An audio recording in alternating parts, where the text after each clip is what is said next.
South Valley CAL FIRE crews continue to assess the damage from last month's powerful storms. Here's a look at the latest numbers now. 38 homes, businesses, and other buildings in Tulare County have been destroyed in the flooding. More than 1,200 structures received some sort of water damage, and almost 24,000 buildings are still in danger of flooding as the mountain snow continues to melt. Families in Woodlake are doing their best to rebuild and remain hopeful for financial support. Action News South Valley reporter Eliza Navarro shares the message from Valley Congressman Jim Costa, who got a first-hand look at that damage today. About a month ago, this avenue in Woodlake was several feet underwater, flooding dozens of homes. Now residents welcomed us into their homes to show us the reality that they're facing. And Congressman Jim Costa was also here and wants residents to know that help could be on its way. At one point in our time in the last month, 16 million Californians have been living under this horrific floods and snow conditions. Congressman Jim Costa made rounds in Tulare County this week, taking a closer look at the devastation caused by recent storms. On Wednesday, he was in Cutler, and on Friday, he toured several impacted homes in Woodlake.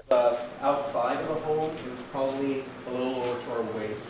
One of the homes belongs to Josh Diaz, who says he's still in shock and disbelief. He remembers waking up at 5 a.m. about a month ago when floodwaters surrounded his home.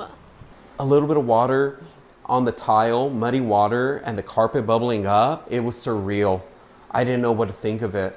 And then whenever I looked at the front door was literally seeping with water. It was a lake outside, and the water was up to the frame of the window. During the last 4 weeks, he and his wife have tossed nearly everything in their home. We were able to save some clothing, but we're literally living out of a suitcase. The drywall was also cut to avoid mold forming like in his garage. I'm not going to let my children come here until this house is a home again. Diaz's neighbors are also doing what they can to rebuild. The Zaragoza family is installing new drywall, but not everyone impacted has the means to recover. For what's sad for me, and I have to speak about my community because it's not only me, some are living in their homes like this right now.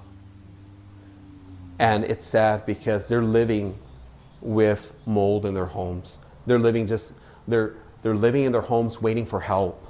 President Joe Biden recently approved a disaster declaration in California that will make federal funding available. Costa says it's essential people impacted by the flood complete the property damage report form.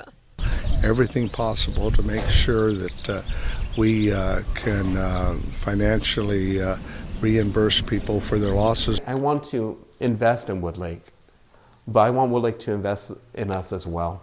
Diaz tells me he did apply for a FEMA loan and hopes to hear back soon. In Woodlake, Eliza Navarro, ABC30 Action News.